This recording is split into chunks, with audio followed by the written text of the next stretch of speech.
when we meet, I need your child in the room. I don't care if they're 3, 13, or 23. Like, your kid needs to be in the room to understand why we're talking about wills and trusts and investments and insurance and real estate and life insurance. All these things that we're talking about is for them. They need to be here too. Mm-hmm. And most adults are like, you want my kid here? Yeah, sit him on the couch. I don't care. But when you die, right? Your kid is going to inherit this, right? And hopefully it's protected in a trust, but they're going to be beneficiary of this entity that has assets in it. I'm going to be able to help them because we started talking to them years and years ago, right? And that's the problem. When we disconnect kids from that money conversation, they don't know what the parents did to build that business or to buy up all that real estate to where they have all this money, and then the kids inherit it, and it's like, oh man, living lives. I didn't have to work for this.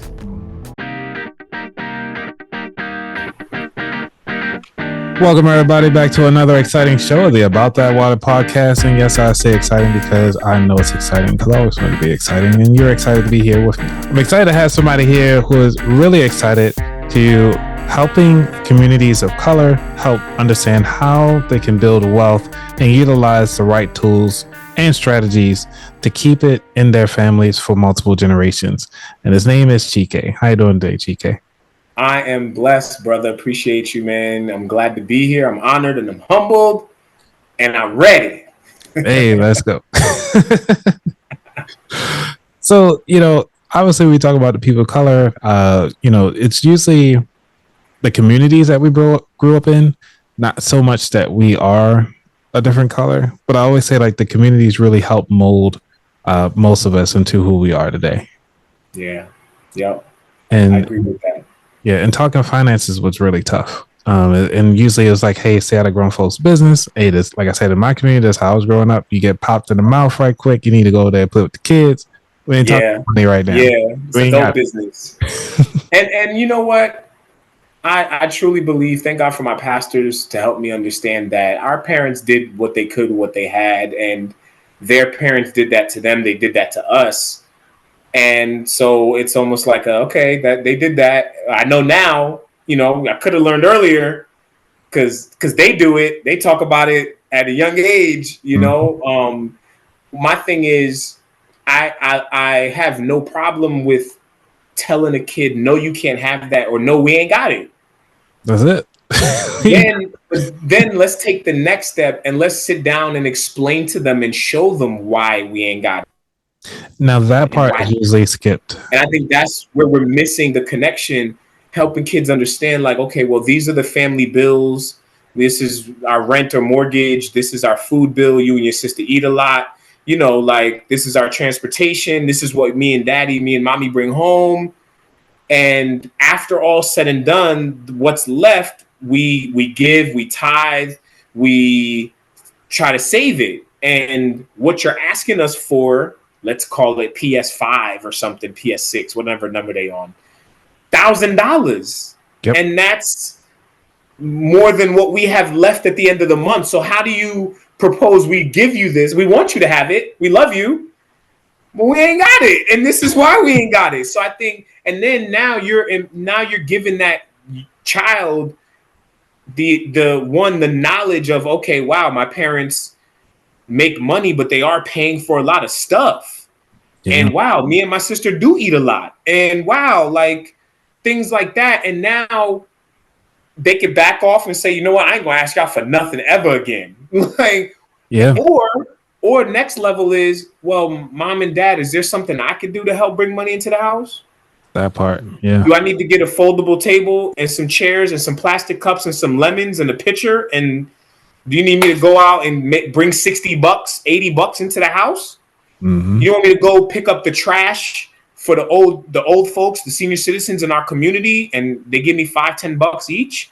Whatever that looks like, I know too many stories of 8-year-olds and 10-year-olds and 12-year-olds and 5-year-olds that are doing stuff from this, using this, helping their community and making $50, $100, $200. And now you're giving that child the opportunity to say, well, I want to help. I know I'm asking for stuff and I want to ask for stuff, but I want to help.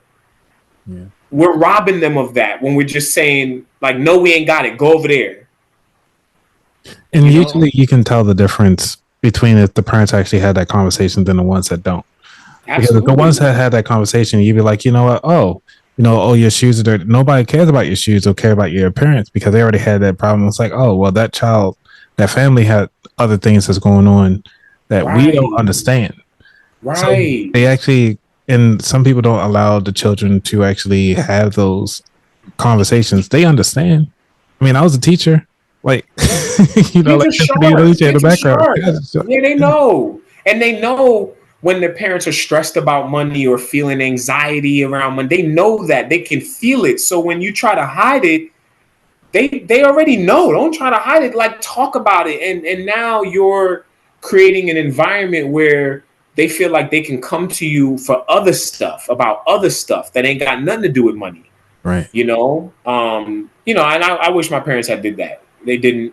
I learned the hard way, Yeah, I did. That's something that I challenge my clients. Say, hey, when we meet, I need your child in the room. I don't care if they're 3, 13, or 23. Like, your kid needs to be in the room to understand why we're talking about wills and trusts and investments and insurance and real estate and life insurance. All these things that we're talking about is for them. They need to be here too. Mm-hmm. And most adults are like, you want my kid here? Yeah, sit him on the couch. I don't care.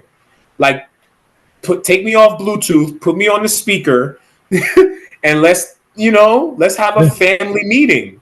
And so a lot of the work I do is with families. And so I expect to be their kid's first financial advisor, right? I'm your financial advisor now. That's great. But when you die, right, your kid is going to inherit this, right? And hopefully it's protected in a trust, but they're going to be beneficiary of this entity that has assets in it.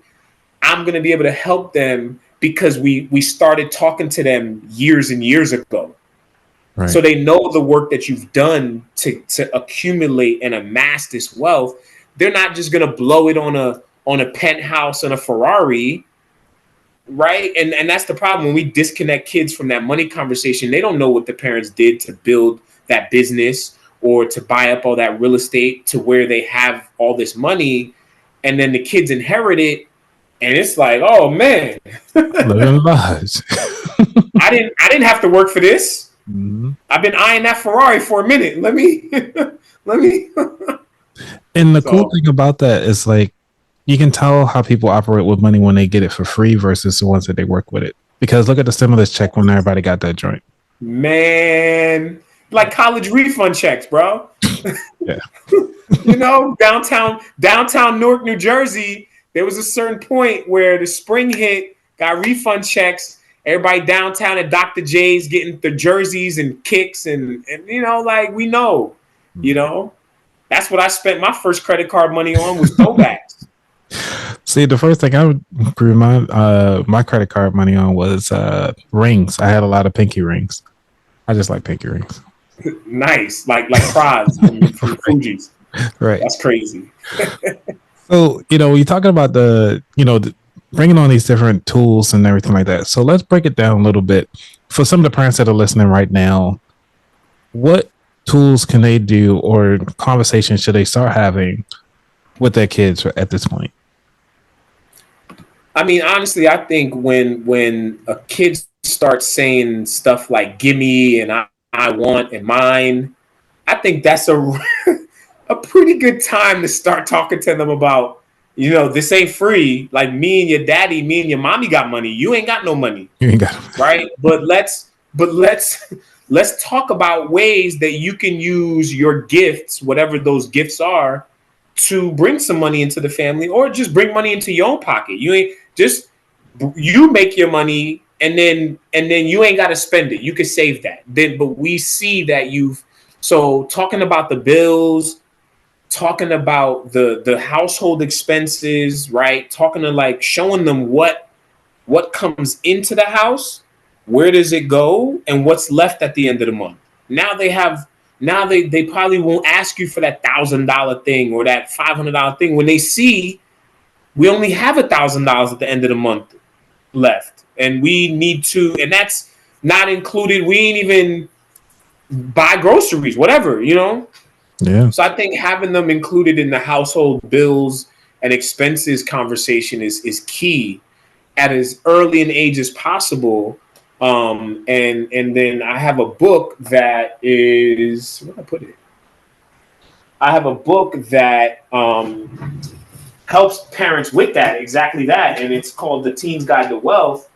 And what we did was we took wealth, right? The wealth acronym, and we broke it down. And so chapter A is the chapter where we teach kids about budgeting and what are the buckets of money they should be putting their money in when they get it, right? And so this is the Teen's Guide to Wealth. It's literally teaching youth and young adults everything they need to know about money from a biblical perspective, right? And so we have that.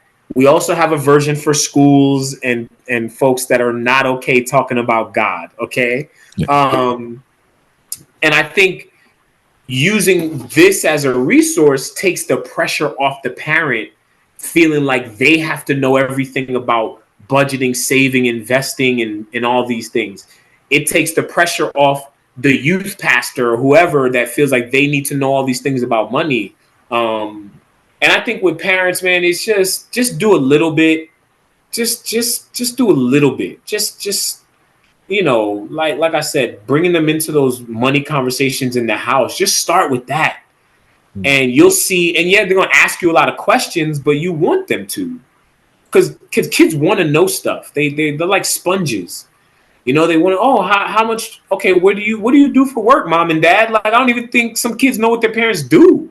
Yeah, that's sad. You know what I mean? Yeah. Like, mom, you're on the computer all day. Dad, you're gone all day. What do y'all do? Yeah. And then how much do y'all bring in? And then, you know, and just having that conversation, I think is you know, start from somewhere. Start from somewhere. And because in your bio, you're talking about multiple generations. Usually, most of the time we planning, and it seemed to not even go past even the second generation.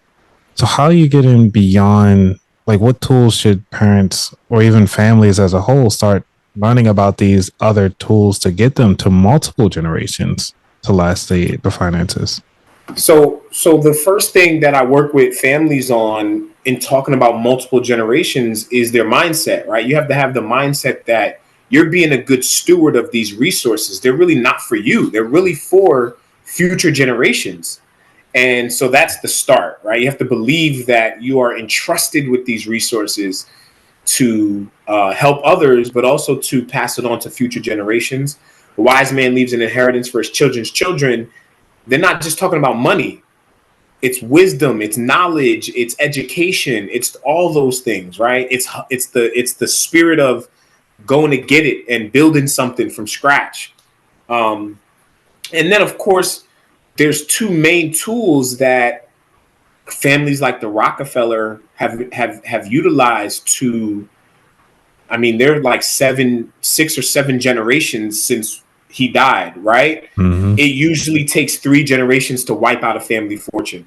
Yep. Ask Cornelius Vanderbilt's family, right? So they're like 6, 7 generations in, and they utilize 2 things: a trust, and there's multiple types of trust. So that's what an estate attorney does. They help you understand the best trust for you and your family in your unique situation. And all really a trust is, break it down for the folks that don't know what a trust is, it's a vehicle that moves assets from one generation to another. That's it. It's all it is, right? Let's break it down. It's a vehicle and moves assets from one generation to another, right? The second thing they used is called cash value life insurance. And there's usually 4 types: whole life, universal life, variable universal life, and then index universal life. Those are the 4 types of cash value life insurance policies. And so what the Rockefellers still do, once a child is born and they have a name, they get a big life insurance policy. That life insurance policy is on the baby, but it's owned and paid for by the trust, and the trust is the beneficiary. So what happens when a Rockefeller dies in this world or this country? The trust gets a one-time tax-free check for the policy amount, and it goes to the trust. Now, what happens with the cash value? All that cash value from all their policies is where? In the trust. The trust, yeah. So anytime a Rockefeller needs to buy a home, start a business, go to school, whatever, if they don't have it, they can go to the trust. And what's great about a trust is there's stipulations and qualifications, right? You can't just go to the trust and be like, I want my money. No, there's things you got to do. And a trust protects from three things that take family money away, which is lawsuits, right? We live in litigation nation. In America, it's the only country where someone can break into your house, trip, break their ankle, and then sue you. It's only in America, right? Yep. 2, taxes. We get taxed on food. We get taxed on income. We get taxed when we die, Yep. right? And the third thing that really, what I really believe what happened with Cornelius Vanderbilt's family is family members with horrible spending habits. Right? They can't access that money if they haven't done what they need to do to access that money. And so the cash value life insurance, the cash value is in the trust. Every time a Rockefeller dies, the tax-free check from the insurance company goes back to the trust. So it's the trust is always being replenished with money. Right? And those are the two things that they and so with those two things, the Rockefellers had the entire family in the room talking with the trust advisors, the financial advisor, the tax advisor, and the estate attorney. All on one accord. And that's the one thing we got to do better at is being on one accord. We had brothers back in the day that we were following, Malcolm, Martin, Medgar. We were following someone, right? And now it's like some people following over here, some people over here. We don't have a person that's saying, yo, folks, let's you know what I mean? And so we don't have that from the top. So now we have to make sure our families individually are all on one accord, right? So mom, dad, grandma, kids need to be in the room talking to the financial advisor, the tax advisor, the estate attorney, so that we all are on one page and we're all working towards the same goal. You know what I mean? Yeah. And it's like, how do people come over the psychological barriers to financial success? Because in our environment, most of the time our environment kind of hinders that, because growing up in the city, somebody always stealing your stuff, somebody always breaking into your property. You got to stay pretty much strapped or head on a swivel at all times. You got bars on the gates and everything like that. So you live that, but how do you educate or try to reach those that are in that environment to kind of break out of it? Hey, there's more to life than this. It's tough sometimes. It's really tough sometimes, and because what I realize is there's so many layers of conditioning that some of us have that we can't just go and plant seeds. We haven't even tilled the land yet. We don't even know what level of conditioning the person has that I'm working with, right? So I like to have conversations around their money mindset. Are they thinking that because Jeff Bezos and Warren got all this, I can't have what I want? Or do they think there's enough for everybody? It just so happens to be in a few hands, but I can still get mine, right? Mm-hmm. So it's like lack or abundance mindset. Where are you at? How did you grow up with money, right? In college, when in elementary school, in high school, now as an adult, what are your money mindsets? What are the things you're listening to? What are the people that you are hanging around saying about money? Right? Because if you're hanging around people like, oh man, Jeff Bezos got another billion, man. Man, they got it all. And you over here agreeing with it. No, they don't. So it's it's finding out what they grew up with, how they grew up, where they grew up, and what are the things that they're telling themselves about money and abundance and prosperity and wealth. Because let's be honest, that's the number one topic in the Bible is money, abundance, prosperity, and wealth. 2,300 scriptures and verses about it, right? And then it's so we got to figure out where they're at first. And it's so crazy. There's a song, and I always bring this up. There's a song called Brown Skin Lady. Mm-hmm. And at the beginning of it, there's a dialogue between two brothers. And one of them's talking about, I like girls with that good hair. And he's like, and the other guy's like, man, you the first brother out here talking about, good hair. And he's like, well, it ain't my fault. And he's like, well, it ain't your fault, you stupid. He's like, well, no, it ain't. He said, I've been conditioned. The white man has conditioned my thinking. And then he's like, oh, man, get out of here with that nonsense. He's like, nah, man, I'm so conditioned. Even my conditioning has been conditioned.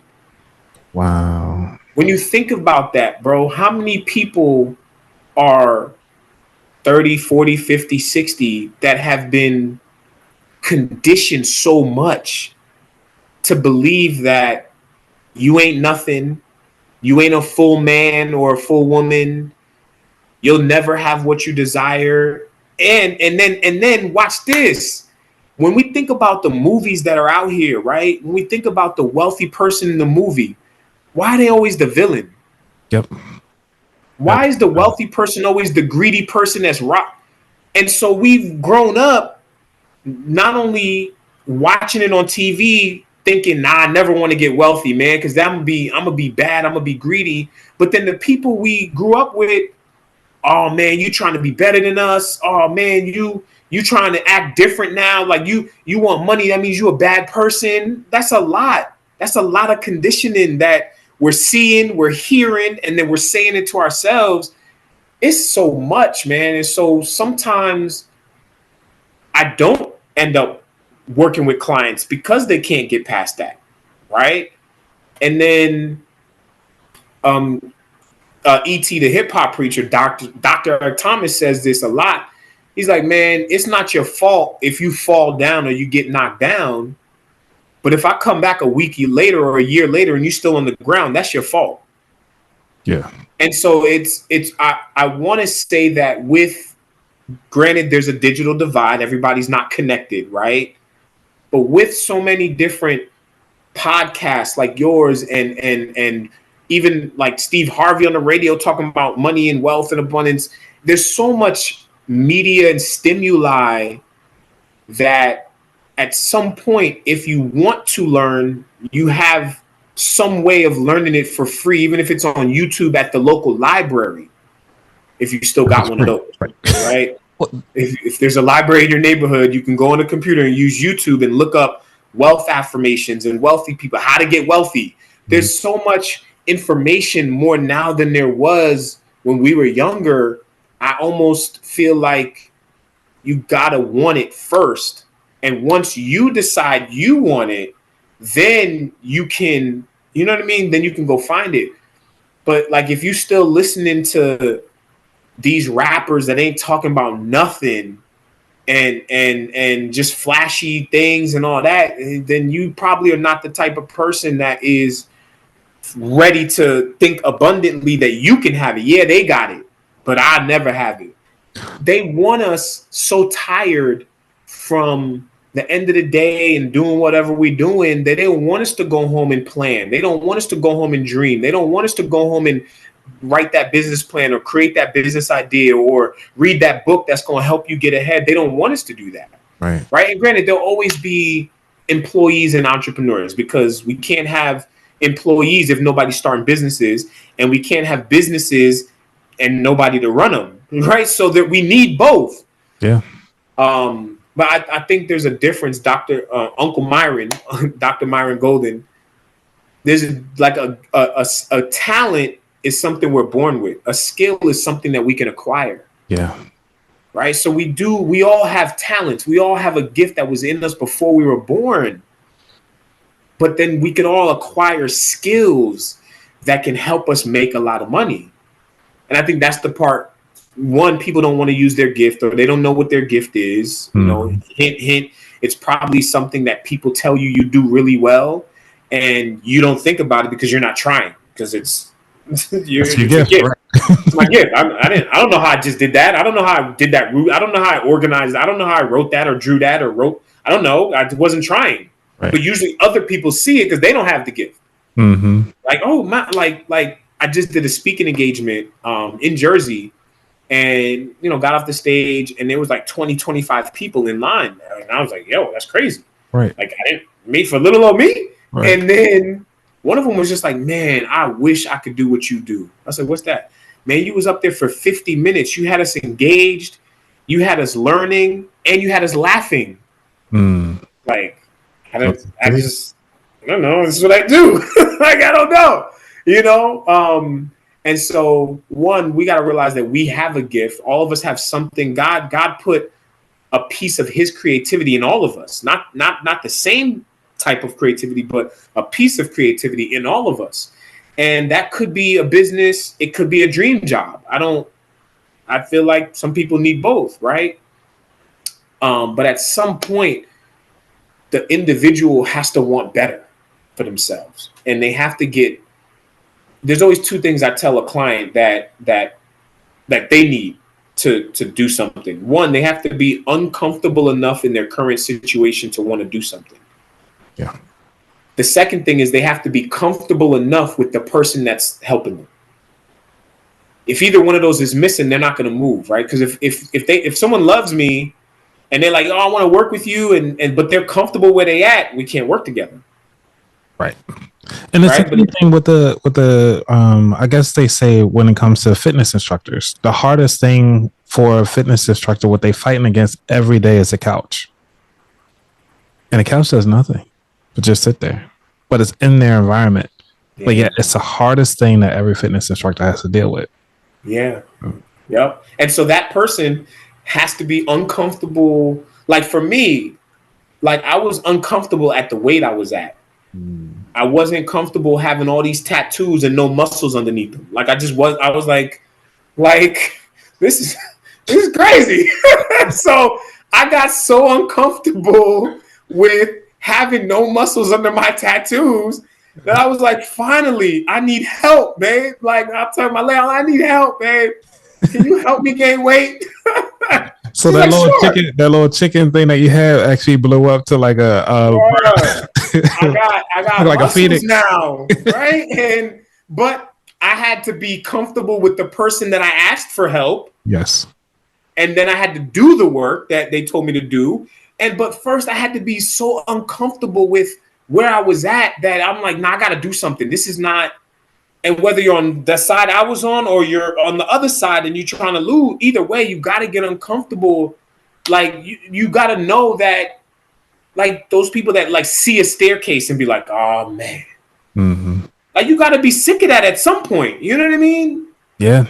Because I was looking at some of these quotes because I heard this recently, which is people never rise above their opinion of themselves. And I was like, really? So it's like, how do you change that opinion of themselves? And like how you say, it has to click, but all we can do is continue to drop the seeds until one of them fits your soil. That's it. That makes sense. That's it. You gotta till the land and plant. But even when a farmer plants a seed, he don't just be like plant the seed and leave it and be like, all right.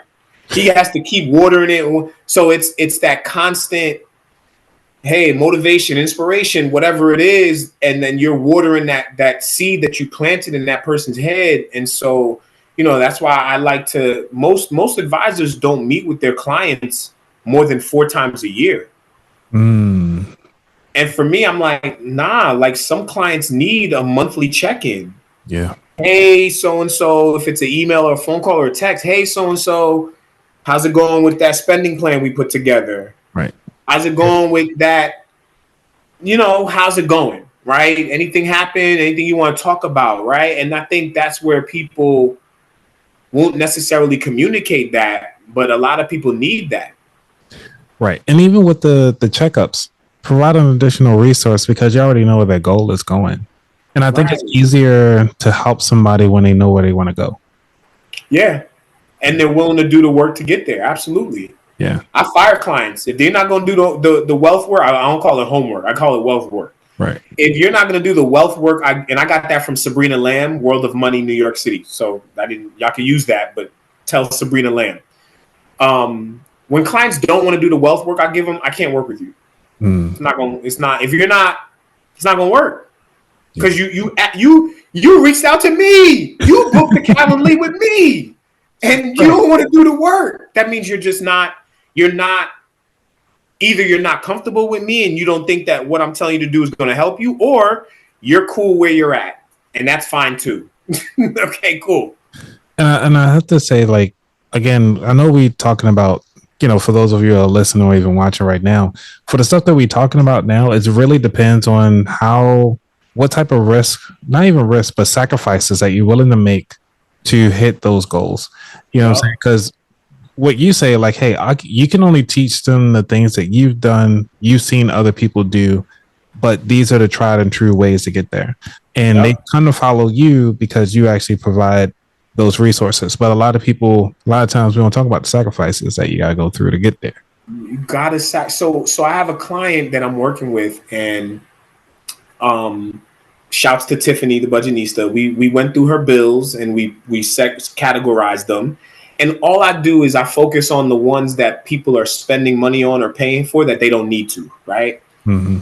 And that totaled $380. Wow. 1 month. Times 12, it was like $4,400. I said, if you stop doing that stuff, that's 2 more vacations a year. Easy. So are you willing to sacrifice that stuff to take 2 more trips every year? Because you love tripping, right? She loves vacationing, loves all that. Are you willing to let go of the, and it's $27 here, $35 here, $15 here, $380 in 1 month times 12 is like $4,400 or $4,500. I said, that's 2 $2,200 trips extra a year. And that's usually more than what you'll spend, even if it's just yourself. I mean, I spend like only $1,000 when I travel. That's it. I try to go where I know people, where somebody I know works at the hotel. Right. You know what I mean? Like somebody got an Airbnb, something like. But I mean, but even if all that stuff, $2,300 for a trip, maybe 3-4 days. I mean, even domestically, that's a decent trip, I think. Yeah. Right. And so it's are you willing to let go of what you've been doing to get the things that you say you want? Yeah. Right. And if you don't, that's fine. Then either you don't really want those things, or the other things that are keeping you from it, you love them so much that you don't want to give them up. And that's okay too. Right. And I tell my clients, it's your money. It's your money. I can only suggest, and I can show you, hey, if you do this, you go this way, you go this, you do this. I can only show you, right? And based on what you tell me your goals are, and I suggest the path we should go and the tools to use, at the end of the day, it's your money. If you say, no, I'm not ready yet, okay, it's fine. Then I'll call you next week. Let's see if something changes. You know what I mean? Yeah, because sometimes it just takes something drastic that I have no control over in life. You know what I mean? I was just shared on the stage that I sold my 3 family in Jersey, and why you sell your house? I'm like, God told me to. But God gave me 3 chances to sell it. And I finally listened on the 3rd shot because I'm like, this must be God again. Sometimes God is like, and that's the thing about, because we're going to go there. So that's the thing about God's instruction. One, it doesn't make sense. Right. It never makes sense. God, you want me to leave the place where I know and family's at to go somewhere I don't know nobody? You want me to move across the country or whatever? And 2, God speaks in a still small voice. And so it's not like make a left. It's like, psst, hey, go left. Right? And so people are not crazy enough to obey the instruction when they hear it because it sounds crazy. And sometimes they hear it, they feel it, they feel it in their gut, and they be like, nah, that ain't God. God would never tell me to do something crazy like that. And so I think that's the challenge is we tend to get something in our gut, and that's our spirit, right? And that's God talking to us, and we tend to just be like, nah, it can't be. No way. Yeah. So somebody coming out in their journey, what would be your advice to someone who's just starting out? I think soaking up knowledge is good. I just think you have to check the knowledge you're getting and the person, right? Because there are specialized people in different areas, in stocks, mutual funds, and real estate, and all these different parts of wealth. At the same time, none of them know your unique situation. You're just watching them on YouTube. They're talking to you and a lot of other people, right? So I think soaking up knowledge is good, and then taking your questions that you have about what you're hearing to a licensed advisor, not a social media influencer, and someone that can actually guide you and help you with the strategies, the tools, and the products that you need to get to where you want to go, right? And I always tell my clients, every time, if you have a question, write it down, put it in your phone so that the next time we meet, you ask me that question. I like it when clients run out of questions, believe it or not. Okay. Like, I like it when they run out of questions, because it's like, oh, wow, okay. One, I feel like they're educated now.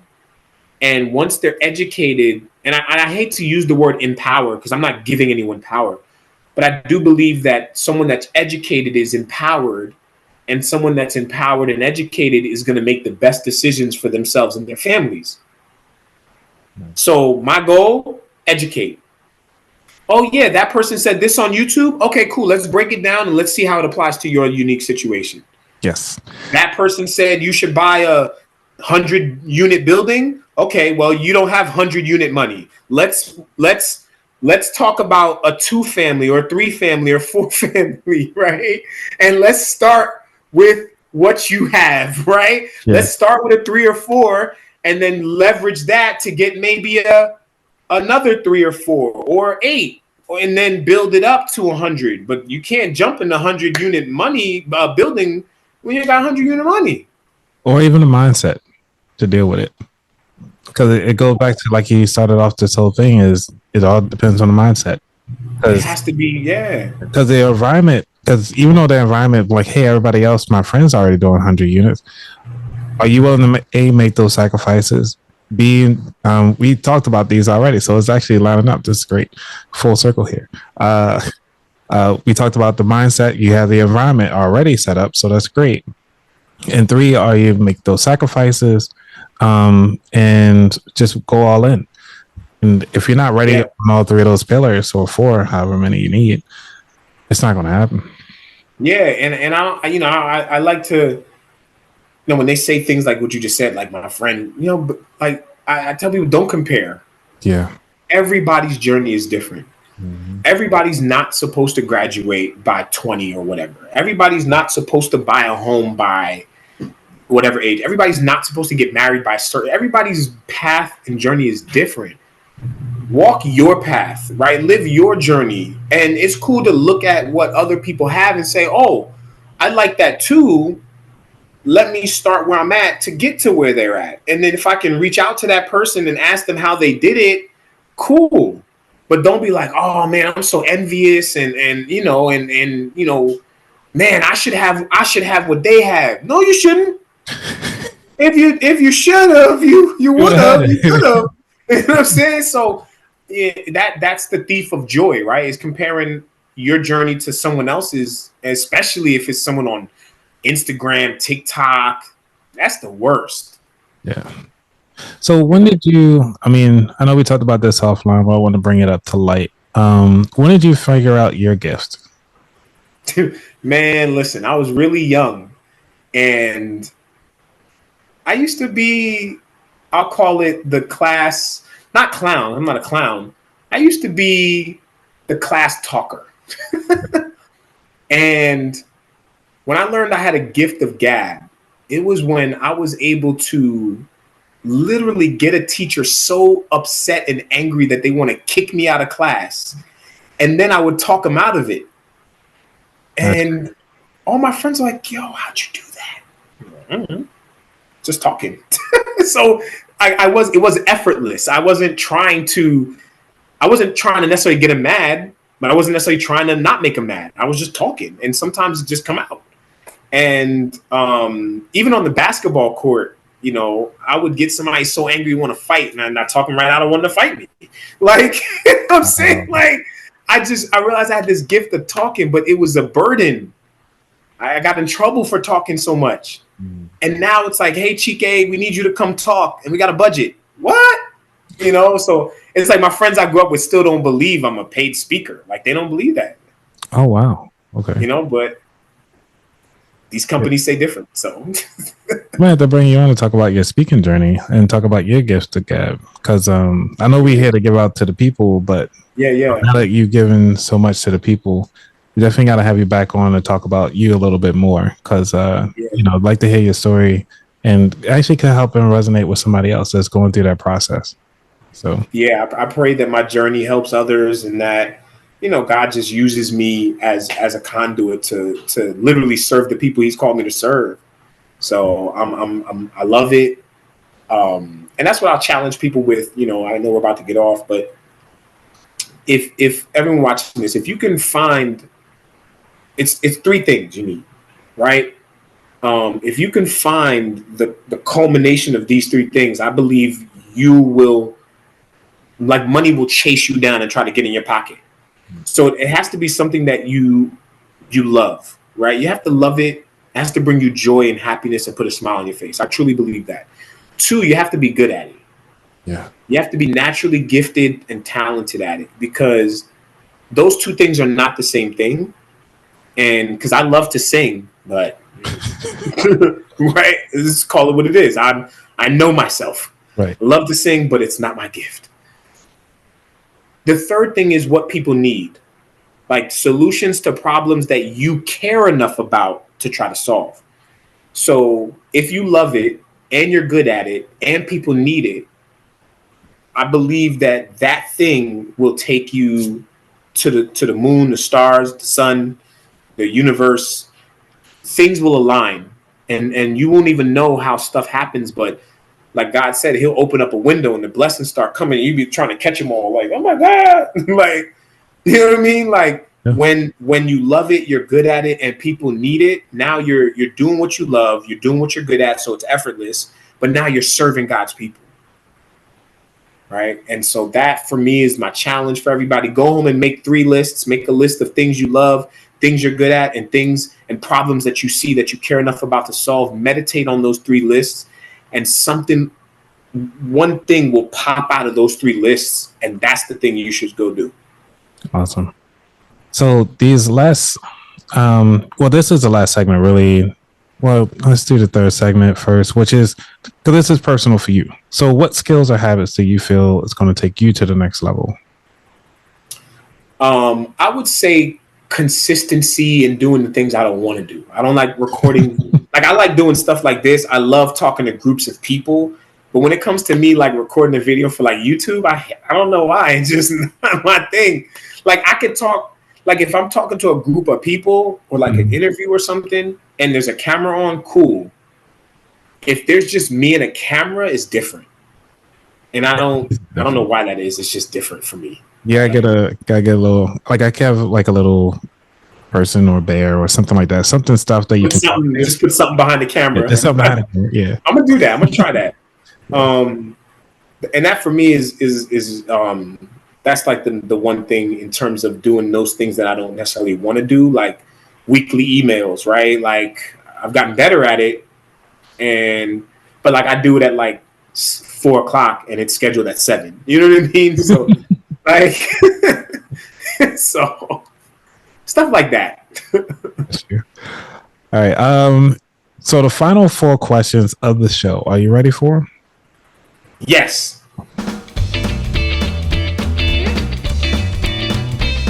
Awesome. Number 1, what does wealth mean to you?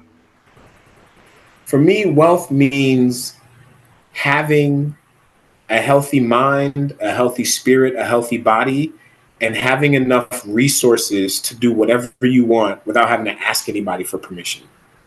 And being able to spend time with whoever it is you enjoy, whether it's family, a charity, or whatever. Number 2, what was your worst money mistake? Okay, so my first credit card in college, circa 2001, Newark, New Jersey, right? I wanted a Frisbee and a water bottle, filled out this little thing. 2 weeks later, got this shiny card in the mail, didn't know what it was. Opened it, said $1,000 limit. I said, "Oh, I'm a rich." Right. The first thought in my mind was, I can go buy 3 throwback jerseys with this. So I immediately, with friends of mine, took the train from Newark, New Jersey to the Mitchell and Ness store, and I maxed out my first credit card on 3 sleeveless pieces of clothing. Wow. Just wow. I'm sure we got a whole lot of lessons learned from that one. Number 3, what is your favorite financial or non-financial book?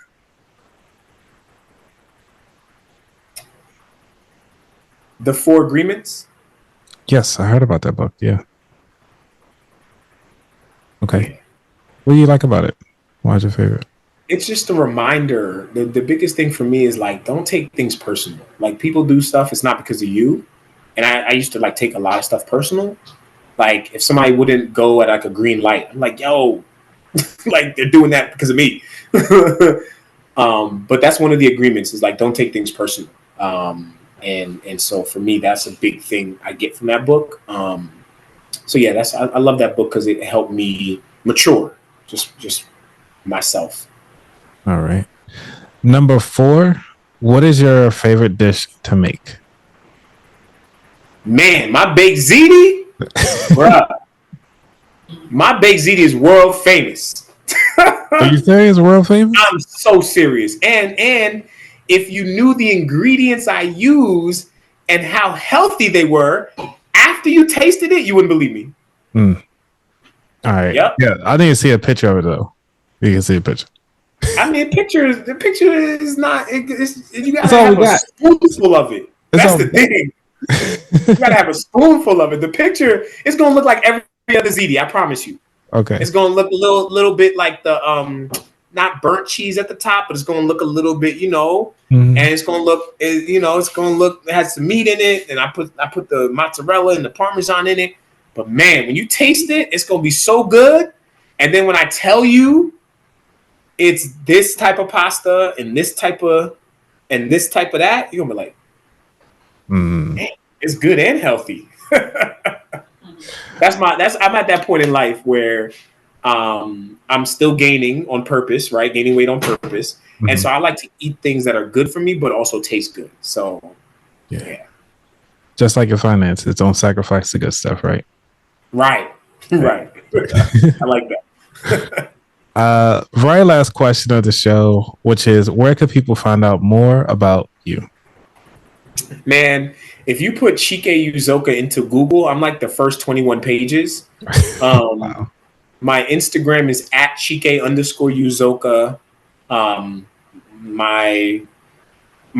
website for the Teens Guide to Wealth is www.teensguidetowealth.com. Right. And yeah, so I'm very findable. Nice.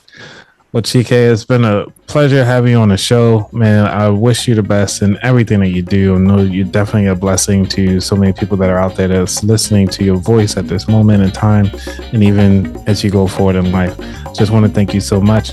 Everybody here that you're listening to the show, if you actually got anything out of it, please make sure you go on and share, like, and subscribe to the show, because, I mean, we have so many things that's coming in this thing, and man, I just can't say enough. I mean, we went through so much with this. It was all over the place, but yet we were all about the future and definitely bringing on to the different generations. Oh, man. All right. Anyway, y'all be safe. I'm out. Peace.